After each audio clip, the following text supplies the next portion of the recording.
Welcome to விடாக் media. உங்களோட பேசிக்கொண்டு போது உங்களை கார்த்திக். இன்றைக்கி நம்ம பார்க்க போகிற விஷயம் என்ன அப்படின்னா, தொடரும் அண்ணா பல்கலைக்கழக பாலியல் இஷ்யூ.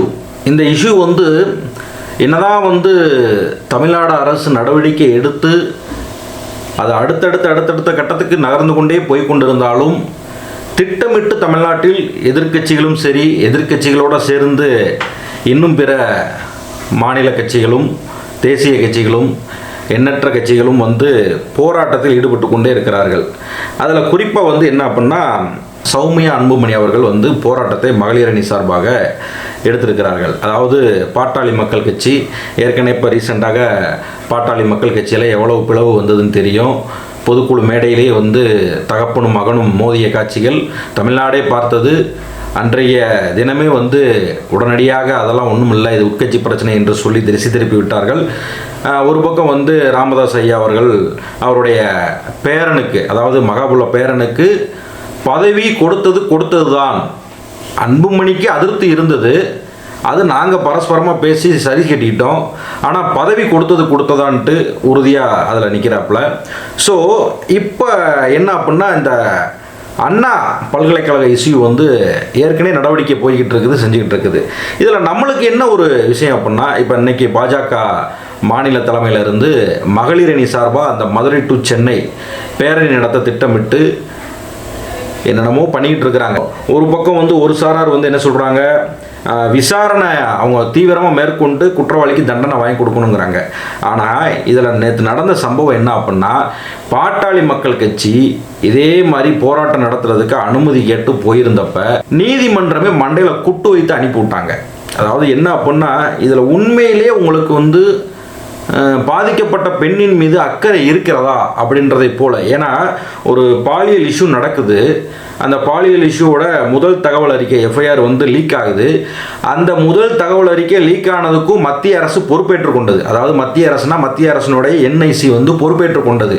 இது எங்கள் தரப்பில் இருந்த ஒரு தொழில்நுட்ப கோளாறு காரணமாக இதுபோல் எஃப்ஐஆர் ரிலீஸ் ஆகிருக்குது. ஸோ அதனால் இதுக்கு முழு பொறுப்பு நாங்கள் தான்ன்ற மாதிரி பொறுப்பு ஏற்றுக்கிட்டுச்சு. ஸோ இப்படியெல்லாம் இருக்கிறப்ப அடுத்தடுத்து போய்கொண்டே இருக்குது விசாரணை. ஸோ விசாரணை போகாமல் அதை கிடப்பில் இருந்தால் அது ஒரு பக்கம் ஓகேங்களாம். இன்னொன்று என்ன அப்படின்னா, அந்த சம்மந்தப்பட்ட நபர் ஒரு பக்கம் என்ன பண்ணால் அவர் திமுகவே இல்லை அப்படின்றதை போல் இங்கிட்டு ஒரு சாரார் பேசி கொண்டு இருக்கிறார்கள். இன்னொரு பக்கம் என்னடானா, அவர் திமுக மீட்டிங்கில் தான் அதிகமாக காணப்பட்டிருக்கிறாரு, திமுக நிகழ்வுகள்லாம் கலந்து கொண்டிருக்கிறாரு அப்படின்ற மாதிரி இருக்குது. அவர் ஏற்கனவே இப்போ இல்லை, இதற்கு முந்தைய காலத்தே அதிமுக இருந்துச்சு இல்லையா, அப்போவே இந்த ஞானசேகரன் என்ற நபர் பல குற்றச்செயல்களில், அதாவது பல களவு சம்பந்தப்பட்ட குற்றச்செயல்களில் ஈடுபட்டு அப்பயே சரியாக சிறப்பாக கவனித்திருந்தால், அப்பயே தப்ப விடாமல் பார்த்துருந்தா இவ்வளோ பெரிய ஒரு குற்றம் நடக்கிறதுக்கு ஏதுவாக இருந்திருக்கிறாது. ஸோ கடந்த கால ஆட்சியிலேயே இவன் சேட்டை ரொம்ப இருந்து கொண்டே இருந்திருக்கிறது. அதையெல்லாம் கவனிக்க தவறிய இந்த எடப்பாடி அரசு இப்பொழுது தேவையில்லாமல் எதில் அரசியல் பண்ண வேண்டும் என்று தெரியாமல் ஒரு பெண் சம்பந்தப்பட்ட ஒரு பாலியல் வழக்கில் இப்படி மீண்டும் அந்த பெண்ணை மனதளவில் பாதிக்கக்கூடிய வேலையை தான் இன்னைக்கு எதிர்க்கட்சிகள் போன்ற பல கட்சிகள் இன்னைக்கு செய்து கொண்டு இருக்கின்றன. ஆனால் இதில் இப்போ மாறி என்ன ஆகிப்போச்சு அப்படின்னா, இதில் சௌமியா அன்புமணி அவர்கள் நேற்று போராட்டத்துக்கு வந்திருக்கிறாங்க, தடையை மீறி போராட்டம் பண்ணியிருக்கிறாங்க. அந்த தடையை மீறி போராட்டம் பண்ணதில் எப்பயும் போல நடவடிக்கை போய்கொண்டு இருக்கிறது. தேவையில்லாமல் ஒரு பப்ளிக்கு இடையூறாக இது போன்ற காரியங்களில் ஈடுபடக்கூடாது என்பதை போல இந்த போராட்டம் நடந்து கொண்டு இந்த போராட்டத்தை கட்டுப்படுத்துகிற வேலைகளில் காவல்துறை இறங்கியிருக்காங்க. ஸோ எல்லாம் ஓகே. இந்த போராட்டம் பண்ணிக்கிட்டு இருக்கும்போதே இந்த இடையில அவங்களுடைய ஆற்றாமை இதெல்லாம் வெளிப்படுத்தும் விதமாக, ஏன்னா இன்றைக்கி தமிழ்நாடு அரசு ஏகப்பட்ட திட்டங்கள் கொண்டு வந்திருக்குது. அது ஒரு பக்கம் கலைஞர் மகளிர் உரிமை தொகையாக இருக்கட்டும், ஒரு பக்கம் புதுமை பெண் திட்டமாக இருக்கட்டும், ஒரு பக்கம் நான் முதல்வன் திட்டமாக இருக்கட்டும், காலை சிற்றுண்டியாக இருக்கட்டும், இப்படி எண்ணற்ற திட்டங்களை, ஏன் இப்போ இந்த வட்டம் பொங்கல் பரிசு தொகுப்பில் 1000 ரூபாய் இல்லாததே ஒரு பெரிய அரசியல் ஆக்கிக்கிட்டு இருக்காங்க. பட் இருந்தாலும் இந்த 1000 ரூபாய் பொங்கல் பரிசு தொகை அப்படின்றது போல் இருந்தாலும் அதற்கு மேலேயும் தமிழ்நாடு அரசு மக்களுக்கு செய்து கொண்டு தான் இருக்கிறது. ஸோ நிதி பற்றாக்குறை, இந்த நிதி பற்றாக்குறை ஏன் வருது அப்படின்னா, நம்ம கொடுக்குற காசுல இருந்து, அதாவது நம்ம 1 ரூபா கொடுத்தோம்னா திரும்ப 10 பைசாவை கூட கொடுக்க மாட்டேங்கிறான் அப்படின்றத ஒரு குற்றச்சாட்டை தமிழ்நாடு அரசு தொடர்ந்து ஒன்றிய அரசுக்கு கடிதம் வழங்கி கொண்டே இருக்கிறது. நம்மளுக்கு அதாவது ஒன்றுமே கொடுக்காத ஊப்பி மாப்பி காப்பிக்கெல்லாம் என்ன சொல்கிறது, அள்ளி இறக்கிறாங்க ஜிஎஸ்டியை. அள்ளி கொடுக்குற தமிழ்நாட்டுக்கு கிள்ளி கூட கொடுக்க மாட்டாங்க. கிள்ளி கொடுத்தாலும் பரவாயில்ல, கிள்ளி கூட கொடுக்க மாட்டாங்க. ஸோ இப்படி இருக்கிறப்ப வந்து ஒன்றிய அரசு நமக்கு உண்டான வரி பணங்களை முழுமையாக கொடுத்தா தமிழ்நாட்டு மக்களுக்கு இன்னும் இது போன்ற எண்ணற்ற நல்ல திட்டங்களை வந்து தமிழ்நாடு முதலமைச்சர் அவர்கள் செய்வார். ஸோ அது வந்து ஒரு பக்கம் வந்து இப்போ அடுத்த கட்டமும் அதையும் அரசியல் ஆக்கிக்கிட்டு இருக்காங்க. ஏன் 1000 ரூபா கொடுக்கல, ஏன் 1000 ரூபா கொடுக்கல, ஏன் கொடுக்கணும், செய்யணும், வைக்கணும் அப்படின்றதை போல வந்து சொல்லி கொண்டு இருக்கிறார்கள். ஸோ ஏற்கனவே மகளிர் உரிமை தொகை கொடுத்து கொண்டு தான் இருக்கிறார்கள். அதையுமே வந்து என்ன பண்ணால் பொங்கலுக்கு முன்னாடியே கொடுப்பதாக மாண்புமிகு முதலமைச்சர் அவர்கள் வந்து பரிசீலனை பண்ணுவதாக வந்து சொல்லியிருக்கிறார்கள். ஸோ இது ஒரு புறம் இருக்க, இந்த அண்ணா பல்கலைக்கழக இஷ்யூ வந்து என்ன அப்படின்னா இது ஒரு ஃபேஷனபிளாக இப்போ கொண்டு போகிறாங்க. அதாவது நம்ம கட்சியும் ஏன்னா 2026 எலெக்ஷன் வருதுல்ல, தமிழ்நாட்டு அரசியல் நிலவரத்தில் இப்போ என்ன இருக்குது அப்படின்னா திமுக அடுத்து பிரதான எதிர்க்கட்சி யார் என்பது பெரும் போட்டியாக இருக்கும் போல்க. இப்போ அதுக்கு தான் எல்லாரும் முனைப்பு காட்டுறாங்க. அதுக்கு வந்து பாவம் அந்த அண்ணா பல்கலைக்கழக மாணவியோட வாழ்க்கை தான் உங்களுக்கு கிடைச்சா? அண்ணா பல்கலைக்கழகத்தோட அந்த பாதிக்கப்பட்ட மாணவியோட வாழ்க்கை தான் உங்களுக்கு கிடைச்சான்னு கேட்குறேன். ஸோ இது போன்ற தேவையில்லாத ஒரு ஒரு ஒரு சில்லற வேலையை பண்ணி கொண்டே இருக்கிறாங்க. சௌமியா அன்புமணி அவர்கள் வந்து என்ன சொல்கிறாங்க, அப்படி பேசிகிட்டே இருக்கும்போது அந்த போராட்ட காலத்தில் வந்து பேசிகிட்டே இருக்கும்போது அவங்க ஒரு விஷயத்தை பாயிண்ட் பண்ணுறாங்க. 1000 ரூபா யார் கேட்டா அப்படிங்கிறாங்க. 1000 ரூபா யார் கேட்டா? 1000 ரூபா நீங்கள் கேட்பீங்களா? உங்களுக்கு 1000 ரூபான்றது வந்து ஒரு என்ன சொல்கிறது, ஒரு 1 ரூபா 2 ரூபா மாதிரி தான். ஏன்னா நீங்கள்லாம் வந்து பனையூர் பங்களாவில் உட்காந்துக்கிட்டு காலையில் எந்திரிச்சோடனே அன்புமணி அவர்கள் வந்து கடலை தான் பார்ப்பாராம். டால்பின் அவரை பார்க்குறதுக்கு டெய்லியும் டால்பின் வந்து போகுதான். உங்களை பார்க்குறதுக்குலாம் டால்பின் வந்து போகுது அவங்க வீட்டு பக்கத்தில். இப்போ சொல்லுங்கள், 1000 ரூபா நீங்கள் கதவை திறந்து தமிழ்நாட்டில் உள்ள அனைத்து மகளிர்களும் காலையில் கதவை திறங்க. நீங்கள் கதவை திறந்தோடனே உங்கள் வீட்டுக்கு எதிர்ப்புறம் பாருங்கள், கடல் இருக்கான்னு பாருங்கள். அப்படியே இல்லைன்னாலும் டால்பின் உங்களை வந்து போய் பார்த்து கொண்டு இருக்க, கடல் இருந்தால் தான் டால்பின் வரும். ஸோ அப்படி கதவை திறந்து பார்க்கும்போது செய்யும்போது உங்கள் வீட்டுக்கு எதிர்க்க கடல் இருக்கிறதா? கடல் இல்லை அப்படின்னா அதுதான் நம்ம வாழ்க்கை முறை, அதுதான் நம்ம வாழ்ந்துக்கிட்டு இருக்கிறோம். ஸோ நம்மளுக்கு 1000 ரூபா ஆனது எவ்வளோ பெருசு அப்படின்றது வந்து அது நம்மளுக்கு தான் தெரியும். அன்புமணி ராமதாஸ் குடும்பத்துக்கு, சௌமியா அன்புமணி அவர்களுக்கெல்லாம் தெரியாது. ஏன்னா அவங்கெல்லாம் வந்து தேர்தலுக்கு தேர்தல் பொட்டி பொட்டியாக வாங்கி கொண்டு தன்னை நம்பி வந்த ஒரு கூட்டத்தை முட்டாளாக்கி வைத்து கொண்டு இன்னமும் வட மாவட்டங்களில் பல நபர்கள் வந்து பல மாணவர்கள் வந்து சரியாக படிக்காமல் இன்னும் கொத்தனார் வேலைக்கு போய்கிட்டு இன்னும் எங்கு பார்த்தாலும் வந்து ஒரு அந்த ஜாதிய பின்னோட்டத்தில் இருந்து கொண்டு ஜாதிய ஒரு வெறியில் இருந்து கொண்டு அவர்களெல்லாம் பயன்படுத்தி செஞ்சு இன்னைக்கு இவர்கள் வந்து என்ன சொல்கிறது, இவங்க வீட்டு கதவை திறந்தோடனே டால்பின் வந்து இவங்கள்ட்ட விளாண்டுட்டு போகுமா. அதில் அன்புமணிக்கு காலையில் அவருக்கு எந்திரிச்சோடனே அவர் சும்மாவே வந்து எதுவுமே செய்ய மாட்டாப்புல. அவரை நம்பி ராமதாஸ் ஐயா வந்து பொறுப்பெல்லாம் வாங்கி கொடுத்துருவாப்புல. அமைச்சராக இருந்தாலும் சரி, கேபினெட் அமைச்சராக இருந்தாலும் சரி, எம்பியாக இருந்தாலும் சரி, பாராளுமன்ற எம்பியாக இருந்தாலும் சரி, நியமன எம்பியாக இருந்தாலும் சரி, எல்லாத்தையும் ஐயா வாங்கி கொடுத்துருவாப்புல. எல்லாத்தையும் வாங்கி கொடுத்துட்டு செஞ்சுட்டு எனக்கு என்னென்னு வச்சுக்கிட்டு இவர் காலங்காத்தால் எழுந்திரிச்சோடனே கதவை திறந்து கடலில் டால்பின் எடுக்கிறத போட்டோ எடுத்துக்கிட்டு இருப்பாப்பிலையாம். இவர் செல்லில் ஃபுல்லாக அந்த வீடியோ தான் இருக்குமா. அந்த அம்மாவே ஒப்புதல் வாக்குமூலம் கொடுத்துக்கிட்டு இருக்கு. ஸோ இப்படி இருக்கிற உங்களுக்கு நடுத்தர மக்களோட வாழ்க்கை முறை எங்கே புரிய போகுது? இன்றைக்கி வந்து இந்த அண்ணா பல்கலைக்கழக விஷயத்தில் வந்து இவ்வளோ தூரம் ஒரு கீழ்த்தரமான அரசியலை எல்லாரும் பண்ணிக்கிட்டு இருக்கிறீங்க. அதாவது எல்லாரும் தன்னோட ஒரு பிரச்சனையை மறைக்க, தன் கட்சியில் நடந்த ஒரு பிரச்சனையை மறைக்க, தன் கட்சியினுடைய இயலாமையை மறைக்க, இத்தனை நாள் அந்த கட்சியை ஆரம்பித்து எதுக்காக கட்சி ஆரம்பிச்சோமோ அந்த நோக்கத்தை தவிர்த்து அதை தாண்டி வந்து இன்றைக்கி என்ன சொல்கிறது, பல கோடி ரூபாய் சொத்து சேர்த்து தன்னால் செழுமையிலும் கொழுமையுமாய் இருந்துக்கிட்டு செஞ்சுக்கிட்டு நீங்கள் வந்து என்ன சொல்கிறது, இன்றைக்கி வந்துக்கிட்டு இந்த அண்ணா பல்கலைக்கழக இஷ்யூ வந்து உங்களோட இயலாமையை மறைக்கிறதுக்கு இது வந்து நாம் தமிழர் கட்சி சீமானாக இருந்தாலும் பொருந்தும். நாம் தமிழர் கட்சி சீமான் எதற்கு வந்தார் அப்படின்னா அவர் மாணவிக்கு நீதி கேட்டு வரல, தடையை மீறி போராட்டன்றது எல்லாருமே ஒரு விஷயத்தை மறைக்கிறதுக்கு வந்திருக்காங்க. அதில் சீமான் வந்து என்ன அப்படின்னா இந்த திருச்சி எஸ்பி வருண்குமார் இருக்கார்ல, இப்போ கூட டிஐஜியாக வந்து பதவி உயர்வு பெற்று இருக்காருல்ல, இவரோட இஷ்யூவில் வந்து கோர்ட்டில் சரண்டர் ஆகி அந்த வருண்குமார் அவர் போலீஸ் அதிகாரி உயர் அதிகாரி போட்டு வெளுத்து விட்டாப்புல சீமானை முழுசாக அம்பலப்படுத்தி விட்டாப்புல. அன்னைக்கு ஃபுல்லாக அதான் பேசு பொருளாக ஆக வேண்டியது சோசியல் மீடியாவில், அண்ணனுடைய முகத்துறை கிளிய வேண்டியது.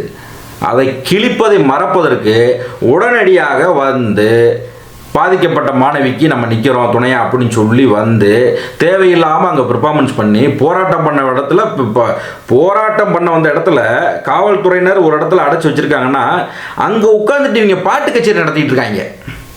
அங்கே உட்காந்துக்கிட்டு பாட்டு கச்சேரி நடத்திக்கிட்டு இருக்காங்க. ஒரு நாம் தமிழர் கட்சி ஒருங்கிணைப்பாளர் ஒரு கூட்டத்தை வழிநடத்துகிற ஒரு தலைவன் மைக்கில் வந்து அனௌன்ஸ்மெண்ட் பண்ணிக்கிட்டு இருக்காப்புல, காவல்துறைக்கு அனுமதி இல்லை இந்த கச்சேரிக்கு, மற்றபடி அனைவரும் வாங்க, இலவசம், டிக்கெட் கிடையாது அப்படின்னு சொல்லி பாட்டு பிடிச்சிக்கிட்டு இருக்காங்க. ஒரு சந்தோஷம், அதாவது என்ஜாய் பண்ணிக்கிட்டு இருக்கிறானுங்க. எவனுமே வந்து பாதிக்கப்பட்ட மாணவிக்கு குரல் கொடுக்குற அந்த மாதிரி தெரியலை. அப்போ இதிலிருந்தே தெரிய வேண்டாமா? ஒரு பக்கம் வந்து விசாரணை போய்கிட்டு இருக்குது, நீதிமன்றம் அதுக்கு தான் மண்டையிலே நறுக்குன்னு கொட்டு வச்சுச்சு பாமக காரங்களுக்கு. நீ என்ன நினச்சிக்கிட்டு இருக்க? நீ பாதிக்கப்பட்ட மாணவிக்கு நீ போராடுற மாதிரி தெரியலையே, நீ இன்னும் இப்படி பண்ணிக்கிட்டு இருக்கீங்க. அது நீதிமன்றம் என்ன சொல்லியிருக்கு அப்படின்னா, அண்ணா பல்கலை மாணவி பாலியல் வன்கொடுமை வழக்கை அரசியலாக்குவது ஏன்? பெண்கள் பாதுகாப்பில் உண்மையான கவனம் செலுத்தாமல் அரசியலாக்குவதாக சென்னை உயர்நீதிமன்றம் விமர்சனம். பாமக போராட்டத்தை அனுமதிக்க உயர்நீதிமன்ற நீதிபதி பி வேல்முருகன் ஐயா அவர்கள் மறுப்பு. போராட்டம் நடத்தும் ஒவ்வொருவரும் தங்கள் மனதில் கை வைத்து கூறுங்கள், பெண்களுக்கு பாதுகாப்பு தரப்படும் என்று.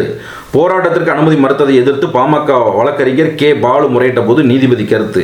அவருக்கே ஒரு கட்டத்தில் வந்து நீதிபதிகளுக்கு ஒரு கட்டத்தில் வந்து சலிச்சிருச்சு.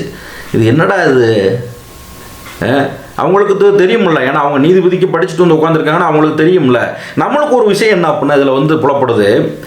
பொதுவாக நீங்கள் எடுத்துக்கோங்க, இப்போ ஒரு விஷயம் நடக்குது அப்படின்னா உடனே தமிழ்நாடு அரசை நோக்கி வந்து கேள்வி கணையங்களையும் விமர்சனங்களையும் தள்ளி வீசுகிற இந்த எதிர்க்கட்சிகள், இன்னும் பிற கட்சிகள் வந்து ஏன் வந்து அதனுடைய நிர்வாகத்தை இப்போ வரைக்கும் கேள்வி கேட்கலை? இன்றைக்கி நாம் தமிழர் கட்சியினுடைய நிர்வாகி இடும்பாவனம் கார்த்தி வந்து இன்றைக்கி ஒரு கேள்வி கேட்டிருக்காப்புல எக்ஸ் தளத்தில். அண்ணா பல்கலைக்கழக அந்த நிர்வாகத்தினர் மீது திமுக அரசானது இதுவரைக்கும் எந்த நடவடிக்கையும் எடுக்கலை அப்படிங்கிற கூமுட்ட தற்கூரி. அண்ணா பல்கலைக்கழகம் என்பது அண்ணா பல்கலைக்கழகத்தினுடைய வேந்தர் யார், துணை வேந்தர் யார், பதிவர் யார்? ஸோ இதுக்கெல்லாம் வந்து எல்லாத்துக்குமே இதுக்கெல்லாம் தெரியும். வேந்தர் ஆளுநர், துணை வேந்தர் அவர் சம்மந்தப்பட்ட ஆளுகள், அவருக்கு போடுற ஆளுகள், அவங்க பின்புலம் கொண்ட ஆட்கள், பதிவுறும் அதே மாதிரி தான். யாருமே வந்து ஆளுநரை நோக்கி எந்த கேள்வியும் கேட்கலையே. அதில் சிசிடிவி வேலை செய்யாமல் போனாலும் சரி, அண்ணா பல்கலைக்கழகத்துக்குள் ஏதாவது ஒரு விஷயம் என்றால் முதலில் வந்து கொஸ்டின் பண்ண வேண்டிய இடத்துல இருக்கிறது யார் அப்படின்னா, முதலில் வந்து பதில் சொல்ல வேண்டிய இடத்துல இருக்கிறது யார் அப்படின்னா அந்த நிர்வாகத்தினுடைய அந்த ஒரு பொறுப்பாளர்கள், அண்ணா பல்கலைக்கழகத்தினுடைய பொறுப்பாளர்கள், இவங்க தான் முதல்ல பதில் சொல்லணும். ஆனால் இவங்கெல்லாம் பதில் சொல்லாமல் குற்றவாளியை சில மணி நேரத்திலே பிடித்து அந்த தற்கொலைக்கு மாவு கட்டு போட்டு தீர விசாரித்து நேற்றைய தினம் வந்து அவனோட செல்போனை ஆய்வு பண்ணி யார் யார்கிட்ட பேசியிருக்கான் என்பது போல ஆய்வு பண்ணி கொண்டு இருந்து ஓரளவுக்கு அதிர்ச்சிகரமான தகவல். அதாவது இவன் வந்து இதற்கு முன்னாடியிலிருந்தே, இவன் வந்து இப்போ வந்து சிக்கனவே கிடையாது, இதற்கு முந்தைய காலத்திலே பல குற்றச்செயல்களில் ஈடுபட்டு வந்து அப்போது உள்ள ஆட்சியாளர்களால் வந்து காப்பாற்றப்பட்டு கொண்டிருந்தவன் என்பதை போல வந்து செய்திகள் வந்தவனும் இருக்கின்றன. ஸோ இப்படி இருக்கும்போது அங்கிட்டு என்ன நடவடிக்கை போகுதுன்னே தெரியாமல் இங்கே உள்ள தற்கூரிகள் வந்து யார் அந்த சாரு, ஐஎம்ஐ நெக்ஸ்ட்டு, நான் தான் அடுத்தா அப்படின்றதை போல வந்து சொல்கிறதுல எந்த வித வந்து நியாயம் இருக்கிறது? இதை வந்து நீங்கள் பார்க்கணும். தமிழக மக்கள் வந்து பாதுகாப்பாக தான் இருக்காங்க அப்படின்றதை போல் வந்து அது ஒவ்வொரு தமிழ்நாட்டு மக்கள் அனைவர்கிட்டையுமே கேட்டால் தெரியும். குறிப்பிட்ட ஒரு சிலர்கிட்ட மட்டும் கேட்டுக்கிட்டு செஞ்சுக்கிட்டு இவங்க பண்ணுற அற்பத்தனமான அரசியல் வந்து எல்லாருமே அந்த 2026 எலெக்ஷனை மனதில் வைத்துக்கொண்டு ஒரு அப்பாவி பெண் வாழ்க்கையை வந்து சீரழித்து கொண்டு இருக்கிறோம். மேலும் மேலும் வந்து அந்த பெண்ணே மன உளைச்சலுக்கு ஆகிற மாதிரி வந்து இவங்க ஒரு சில விஷயம் பண்ணிக்கிட்டு இருக்கிறாங்க. ஏன்னா இதுதான் நடந்துக்கிட்டு இருக்குது, இப்போ தமிழ்நாட்டு அரசியல் களத்தில் இதுதான் நடந்துக்கிட்டு இருக்குது. ஸோ இது வந்து உடன்பாடே கிடையாது. இதில் இன்னொன்று என்ன அப்படின்னா, இது ஒரு பக்கம் சௌமியா அன்புமணி இப்படி சொன்னாங்கன்றது ஒரு பக்கம். இன்னொரு பக்கம் வந்து அண்ணன் தாவேகா தலைவர் விஜய் அவர்கள் வந்து வீரமங்க வேலுநாச்சியார் பிறந்த தினத்தில் அனைத்து பெண்களுக்கும் பாதுகாப்பாக அரணாக நிற்போன்றிருக்காரு. ஸோ அரணாக அவர் நிற்பார் அப்படி தான் நினைக்கிறேன். ஏன்னா வந்து எத்தனையோ அரசியல் கட்சிக்கு கிடைக்காத அப்பாயின்மெண்ட்டு கூட இன்னும் களத்துக்கே வராத மக்களோடு மக்களாக ஒரு கள அரசியலை நிற்காத வந்து விஜய்க்கு கிடைத்திருக்கிறது என்றால் இதிலேயே நீங்கள் வந்து ஒரு சில விஷயத்தை புரிஞ்சுக்கிறோம். அது உங்கள் பார்வைக்கு நான் விட்டுறேன். இன்னொன்று என்ன அப்படின்னா, குஷ்பு அவர்கள் பாஜகவினுடைய நிர்வாகி குஷ்பு அவர்கள் வந்து ஆமாம் இப்போதைக்கு பாஜகவில் இருக்காங்க. இந்த குஷ்பு அவர்கள் இன்னைக்கு பண்ண கூத்து தான் பெரிய கூத்து. அது என்ன அப்படின்னா, ஏற்கனவே வந்து குஷ்பு அவர்கள் எங்கேயுமே வரல அப்படின்றது. ஏன்னா அந்த அம்மா சினிமாக்காரம்மா, ஏற்கனவே வந்து இன்ஸ்டாவில் போவாங்க, இன்ஸ்டாவில் போய் பார்த்தா தெரியும் அவங்க வாட்டில் திடீர்னு ஃபாரினில் டான்ஸ் ஆடிட்டு இருப்பாங்க. இப்போ இல்லை, எல்லா கட்சியிலையும் இருக்கும்போதும் செய்யும் போதும் குஷ்பு அவர்கள் களத்திற்கு வந்து அரசியல் பண்ணதை பார்த்ததே கிடையாது. ஏன்னா அவர்களுடைய வேலை என்னதான் இருந்தாலும் சினிமாவில் இருந்து வந்தவங்க, சினிமா பின்புலத்தில் இருக்கிறவங்க, அந்த சினிமா மாயை இருந்துக்கிட்டே இருக்கும் அப்படின்றத நம்ம பார்க்க வேண்டியிருக்குது. அதில் வந்து குஷ்பு வந்து விதிவிலக்கு இல்லை. அதனால் வந்து இப்போ ரீசெண்டாக கூட வந்து ஒரு நெறியாளர் வந்து கேட்குறாங்க, என்ன நீங்கள் வந்து இந்த மாதிரி எவ்வளோ பெரிய இஷ்யூ போய்கிட்டு இருக்குது, நீங்கள் வரலையே பாஜக சார்பா அப்படின்ற, என்னை யாருமே கூப்பிடல அப்படின்ட்டு ஒரு பக்கம் அந்த அம்மா சொல்ல, இன்னொரு பக்கம் நம்ம அண்ணன் ஆட்டுக்குட்டி அண்ணாமலை அவர்கள் வந்து, அண்ணா யாரையுமே நாங்கள் கூப்பிட மாட்டோம்ண்ணா, அதெல்லாம் கேசவ விநாயகஞ்சி அவங்க பார்த்துக்குருவாங்கண்ணா, நான் வந்து யாரையும் கூப்பிட மாட்டேன்னா, எல்லாருமே தெரிஞ்சு விஷயம் தெரிஞ்சால் களத்துக்கு வர்றாங்க, யாரையும் நாங்கள் ஸ்பெசிஃபிக்காக நான் கூப்பிட மாட்டேங்கண்ணா அப்படின்னு சொல்லிட்டு ஆட்டுக்குட்டி ஒதுங்கிடுச்சு. இப்போ அதனுடைய வெளிப்பாடு தான் வந்து இப்போ குஷ்பு களத்துக்கு வந்து இப்போ இந்த அம்மா வேறு ஒன்றும் செய்யலை. அதாவது எங்கு சென்றாலும் வந்து என்ன அப்படின்னா கலைஞரின் தாக்கம் எல்லாத்துக்குள்ளேயும் இருக்கும் இல்லையா. அதாவது என்னதான் இருந்தாலும் அந்த ஆள் மனதிலிருந்து ஒரு மனசாட்சின்னு ஒன்று இருக்கும்ல, அது எவ்வளோ பெரிய ஒரு இடத்துல போனாலும் வந்து மனசாட்சின்னு ஒன்று இருக்கும், அது திடீர்னு வெளிப்படும். அதே மாதிரி இந்த குஷ்பு அம்மாவுக்கு வெளிப்பட்ட உடனே இந்த சங்கியை மைக் ஆஃப் பண்ணிட்டாங்க. அது என்ன ஆகி போச்சு அப்படின்னா, அந்த வீடியோ நீங்க போடுறேன் பாருங்க. பெண்களுக்கு சுயமரியாதை சொல்லி கொடுத்தவர் டாக்டர் கலைஞர் அவர்கள். அவர் குடும்பத்திலிருந்து வந்தவங்களே நீங்களா?